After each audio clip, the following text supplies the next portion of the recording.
everyone, and welcome to SUNUP. I'm Lyndall Stout.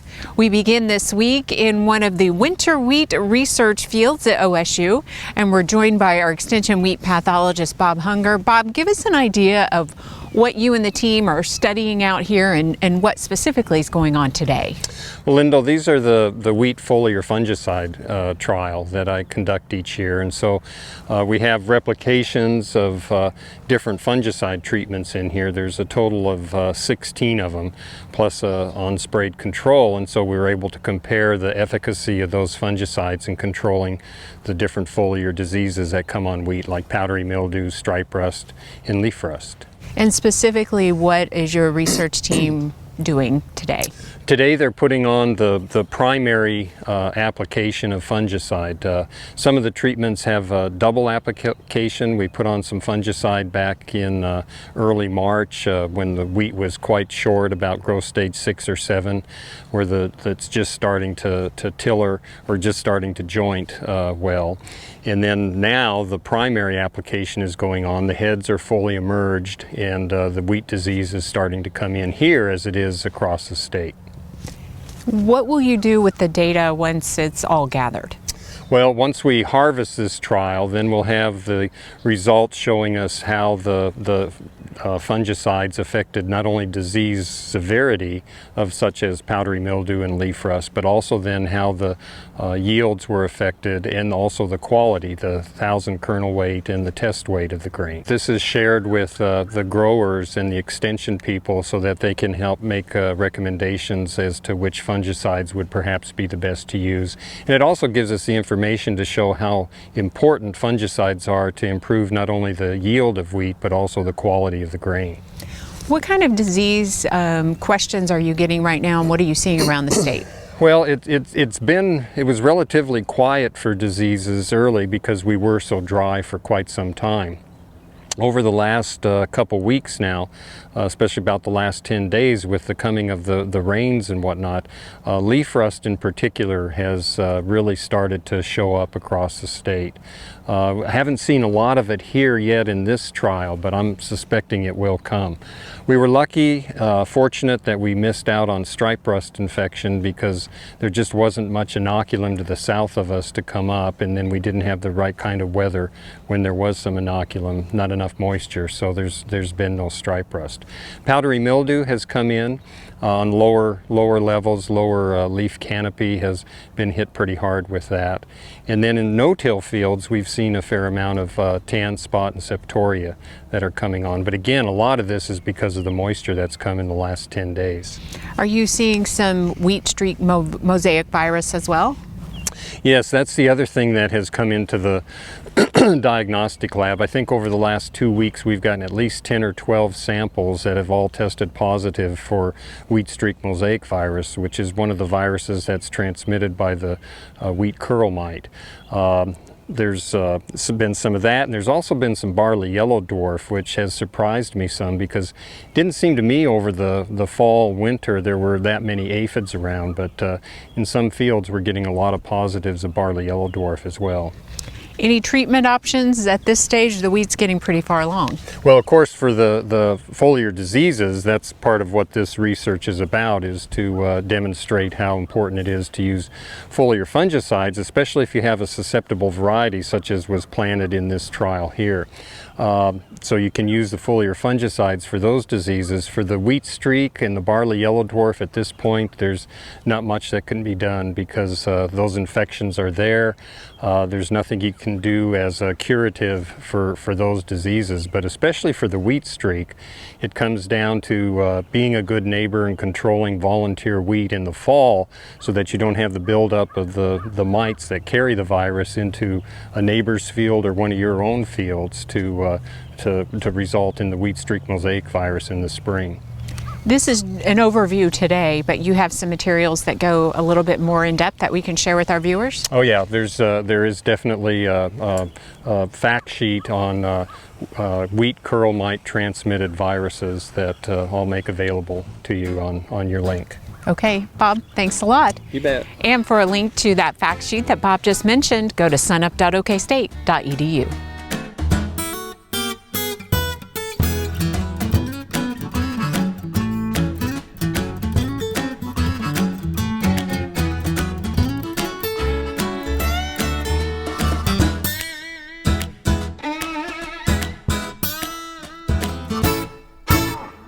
Those cow-calf producers in Oklahoma or the southern plains that have fall calving herds traditionally have weaned the calves when those calves were 9.5 months of age, and that often occurs sometime in early July. We may want to consider alternative weaning dates depending upon our situation. And with that thought in mind, research here has been done at Oklahoma State University just a few years ago looking at alternative weaning dates for fall calving herds. What they did over a 4-year period of time was half of the cows had the calves weaned at a typical 7.5 months of age or mid-April, and compared those to their counterparts that had the calves weaned at about 10 months of age in early July, and then followed those cows through to look at the rebreeding performance of the cows as well as the weaning weights and the sale weights of their calves. First of all, as you would expect, when you look at the weaning weights, there's a substantial difference because those calves are considerably older. In fact, the difference was over 200 pounds. The calves weaned in July at about 646 pounds compared to 438 pounds for their counterparts that were weaned in mid-April. Now, the calves that were weaned in mid-April, if they were allowed to just go out on good native grass and continue to grow until the normal sale time in July, they caught up, but not entirely. They were about 35 pounds lighter than the calves that stayed on the cows until mid-July. So there's a little bit of loss in weight if we do wean earlier. Looking at the rebreeding performance of the cows is another key question. What they found was there was a difference in terms of the effect of early weaning on young cows compared to mature cows. Cows that were 2 and 3 years of age, there was an improved rebreeding performance if the calves were weaned in mid-April, and the difference was about 9%. Cows that were mature, those that were 4 years of age or older, there was no advantage in terms of rebreeding performance of those cows by having the calves weaned earlier. So I would conclude from this particular data set that if we have, for the most part, mature cows that are in good body condition and the grass conditions are good this particular spring and summer, there's no advantage to that April weaning for mature cows. If we have some thin, younger cows, some of those that are 2 and 3 years of age, and we're concerned about their body condition at this time of the year, then going ahead and weaning their calves at mid-April may be the best bet, because we'll pick up a substantial amount in terms of rebreeding performance on those thin cows. Certainly it's a decision that we have to look at perhaps each year according to the conditions that we have in our pastures, as well as the cow condition of the different ages of cows in our herds. Hey, we look forward to visiting with you again next week on SUNUP's Cow-Calf Corner.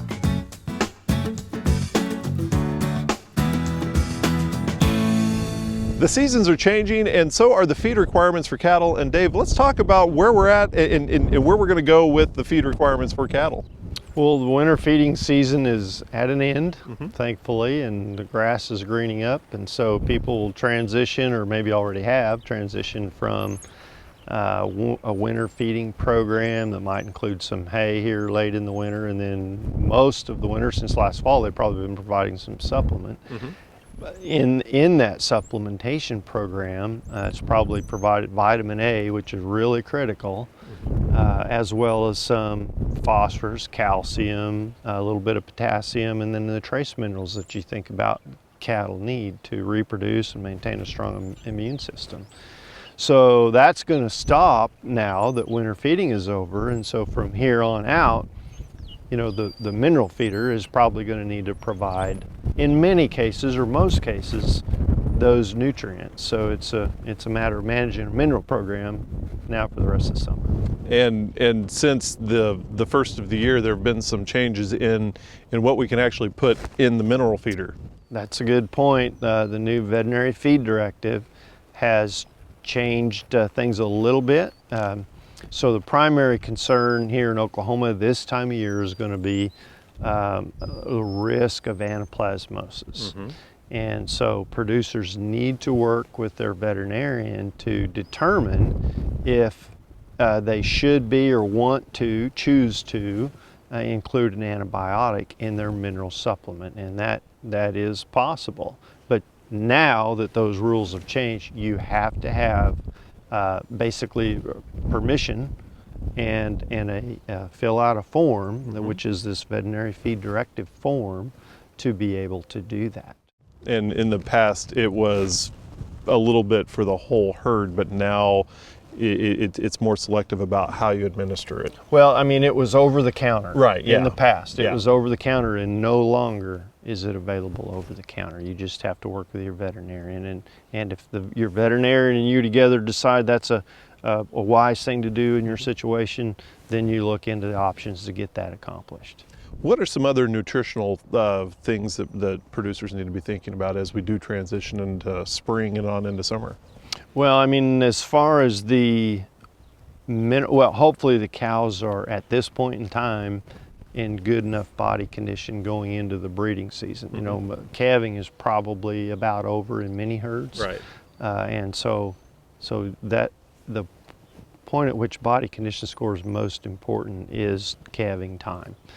So hopefully they are already in, you know, moderate body condition, what we consider a body condition score of 5, which is average. The mature cows and like to have the heifers in a 6. So the key is from here until the day you begin their breeding season, not to let them lose a lot of ground, not to let them lose a lot of weight and condition.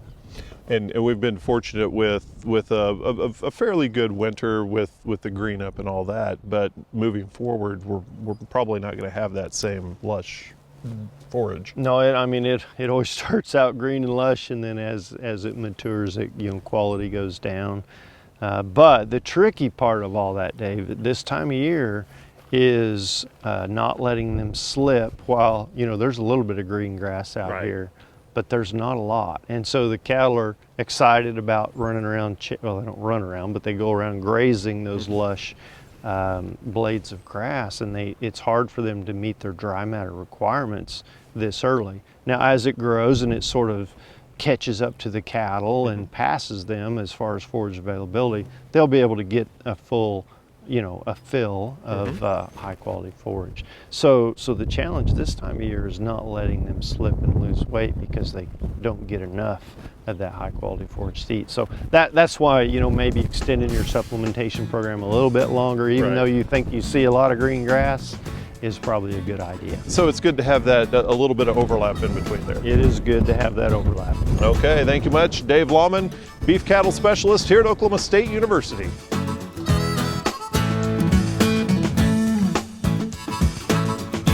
The feel that spring has arrived comes differently to different people. To a gardener, spring is the blooming of garden flowers. To a forester, spring is when tree canopies have filled with new green leaves. To a farmer, spring means corn is up and growing. To a meteorologist, the feel of spring is when dew points start climbing. Wednesday morning, dew point temperatures bumped up into the low 60s across southern Oklahoma, and morning dew points were in the high 50s at many locations in central and northern Oklahoma. The dew point temperature change from Tuesday morning was dramatic. Across southern and central parts of the state, many dew point temperatures were 18 to 20 degrees higher in the 24 hours between Tuesday and Wednesday mornings. For plant pathologists, spring's arrival means an increasing chance for disease problems. On Wednesday, the very first pecan scab infection hour was recorded in Oklahoma at Hugo. Infection hours require warm, humid conditions. Soils are warming. On Wednesday, 7 locations had 3-day, 4-inch bare soil temperature averages at or above 70 degrees. Tipton, Waurika, Ringling, Ardmore, Bernieville, Ada, and Bowlegs. Only 4 sites had 3-day soil temperature averages in the 50s, and those were sites in the Panhandle. Here's Gary with a look at drought conditions and our water year so far. Thanks, Alan. Good morning, everyone. Well, last week I promised you more improvements on the drought monitor this week, and sure enough, those came through. Let's take a look at the latest map and see what we have. So much of northwestern Oklahoma has now been improved to either abnormally dry conditions or moderate drought conditions. Now that's a great improvement from the extreme drought we saw in the Panhandle and also the severe drought that we saw over much of that part of the state. Now we still have drought going strong in eastern Oklahoma and in some cases possibly even intensifying, but for now it's a much better map than what we've seen the last few weeks, and hopefully we can get some more rain and continue those improvements. Two of the things we're dealing with are the discrepancies between the long-term rainfall and these deficits versus the short-term rainfall that we've seen over the last couple of weeks. If we look at the 30-day percentage of normal rainfall map, this is for March 13th through April 11th, we do see much of the northwestern half of the state, at least 120% to even in cases more than 200% above normal for that time frame. That's significant because we are getting into the wet part of the season. This goes back to October 1st through the present time frame. We see deficits from central Oklahoma all the way across much of eastern Oklahoma, but also near normal to deficit conditions across northwestern Oklahoma. So as we try to put together those two different rainfall accounts, that's how we come up with the latest drought monitor map. And we also use help from our experts in the field. So from those local county offices, we love to get input from those folks to tell us exactly what's going on out in their part of Oklahoma. So as I said, all we need is more rainfall to reinforce the improvements that we've seen recently, and hopefully we can continue to wipe out the bad colors on that map. That's it for this time. We'll see you next time on the Mesonet Weather Report.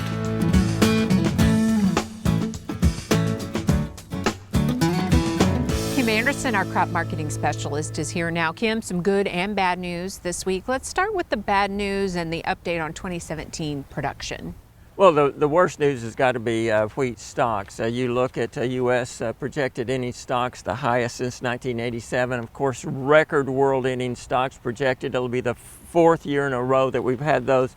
And then I think it's bad news that we've got moisture in the hard red winter wheat area and the U.S. winter wheat area and around the world. And you know, rain makes grain, and if we have another record world crop, then we're going to have continued low prices.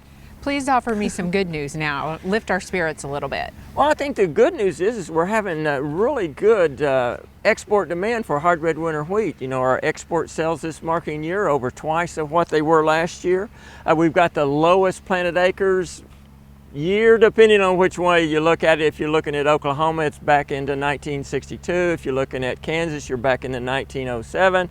If you're looking at U.S. winter wheats, you're about 1909. But the point is that we've got really low or much lower planted acres. I think that's good news. That's going to restrict some of our production. And the other is that the market needs good milling quality wheat. And so if we can produce some wheat with test weight and protein, there's going to be demand for it, and I think that's going to help our prices. How's the corn situation? Corn's just like wheat. We've got record world stocks. We got the highest ending stocks in the United States since 1987. But however, they're talking about 4 million less planted acres. And with the lower planted acres and, you know, say trend yields, you're looking at corn stocks remaining about the same as they are this year, which means not much change in corn prices. With all this in mind, what's the market offering then? Well, if you look at wheat off that KC July contract, it's around $4.40. The basis in Oklahoma runs from a minus 90 to a minus 70 cents, and let's just use a minus 80. That'll give a forward contract price for harvest delivery about $3.60. Corn bid off that December contract and it's around $3.95, $4. Now the basis for corn, if you go to the Panhandle area, it's a plus 15 cents. If you go in parts of Oklahoma, it's down to a minus 85 cents. In parts of central Oklahoma, it's a minus 15 cents. So let's just use that plus 15, you get $4.10 in the Panhandle, and a minus 60, you get $3.35 in around Oklahoma. Sorghum, now that's a pretty steady basis throughout the state, around a minus 85, and so that'll give you a forward contract price for sorghum around $3.10. Canola, most areas are around $6.30 right now. And last but not least, what do you think prices are going to do from here? Well, if you look at wheat, one analyst is saying that wheat prices will probably go down into harvest and then increase as we go into the fall and winter time period. That's a possibility. I think we're at low now, and I think prices are going to hang around this area as we get into harvest. If we have a good quality product, I think they'll increase. We can forward contract for what, around $3.60 now. I think we'll get them up closer to $4 if we have some good wheat to sell. Okay, Kim Anderson, thanks a lot. We'll see you next week.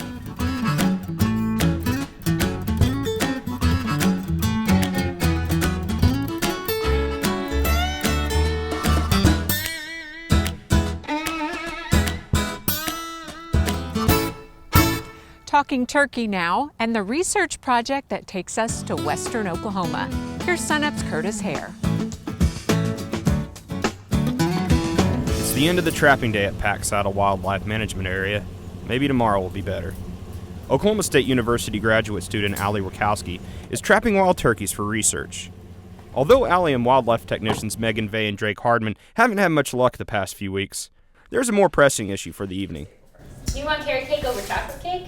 While many young adults are out enjoying the nightlife on a Thursday, this group is enjoying cake night in one of the most remote areas in Oklahoma. Sometimes it gets rough being so far away from civilization, but sometimes it's really nice. It's quieter, you can see the stars. I'm from the capital city of Wisconsin, so I'm used to being in a place that's got 400,000 people, and now I'm kind of out in the middle of nowhere. But I enjoy it. We got some cake! Oh, yeah. Cake night is reserved for only special occasions at the bunkhouse. They're celebrating one of the last nights at Pack Saddle for a quail technician. So, we're kind of getting cake because I'm going to leave on Sunday. And we did it today because I had an interview this morning, and I wanted cake to reward myself for my interview. Allie will split her time between Stillwater and Ellis County until the summer when she'll be at the reserve full time. Megan and Drake will work at Pack Saddle for 6 months. The reason I took this job is because I wanted wildlife handling experience. I've only held like a duck and small mammals before, so getting to wrangle a turkey was pretty awesome. So working with wildlife does have its rainy days. I've been pooped on by a common loon, species a mallard, feces. a goose, a black duck, a wood duck, a lesser scaup, a greater scaup, a canvasback, a ringneck duck, a quail, and a turkey. Wow. Morning arrives quickly. After setting up traps before sunrise, there's just enough time to get a bite for breakfast and to fill in some letters on a crossword before heading back out and checking traps. We kind of have two different aspects. We're taking a look at the impact on human disturbance on wild turkeys out here, and we're also taking a look at some of the thermal ecology, kind of determining where turkeys are spending the heat of the day and what might describe that location. So when it reaches a certain temperature, animals have to make a decision. Do I continue staying out foraging, or do I go to shade to stay cool? And this presents kind of trade-offs. And when it's really hot early in the day, then that really can limit how much foraging opportunity there is for an animal. But also, if there's not adequate cool refuge for that animal to seek out, then all of a sudden large parts of the landscape just aren't occupied by that animal anymore. Extension Wildlife Specialist Dwayne Elmore has been advising Allie on her turkey research for about a year and a half. After a turkey is trapped, a GPS transmitter is safely attached to the bird to track its movements. We're seeing that some of these isolated tree patches are very important through large parts of the day in the summer. And some of these areas, a landowner might be making a decision. Do I remove these trees or retain these trees? So we're trying to provide some guidance. Well, how many trees do you actually need and still have turkeys on your property? Today is the last day for trapping before turkey season kicks into gear.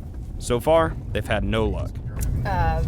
Definitely just passed our most promising trap. The day wasn't a total loss. Although the turkeys are a couple hundred yards away, the sight is refreshing.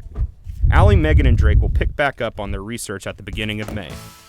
In Ellis County, I'm Curtis Hare.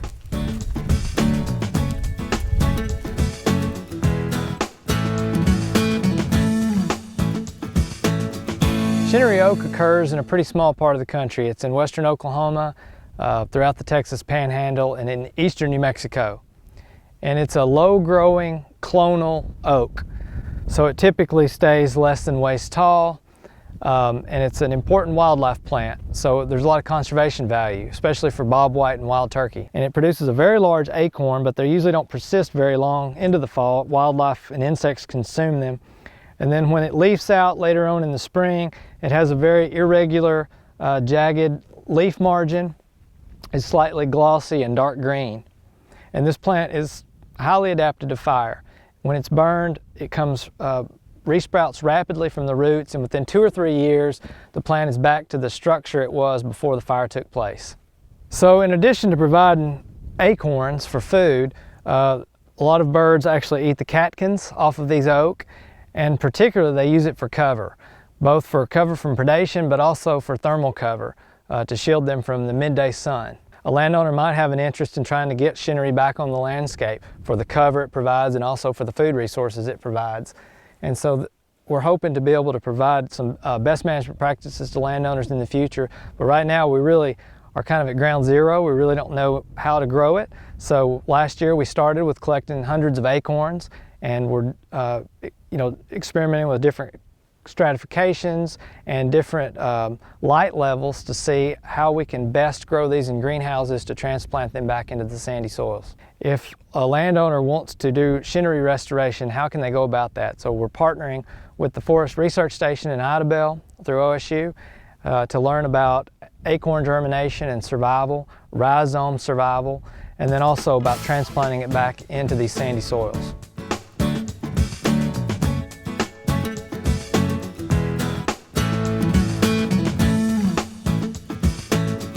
So much for joining us this week for SUNUP. Remember, you can find us anytime on our website at sunup.okstate.edu and also follow us on YouTube and social media. I'm Lyndall Stout. Have a great week, everyone, and remember, Oklahoma agriculture starts at SUNUP.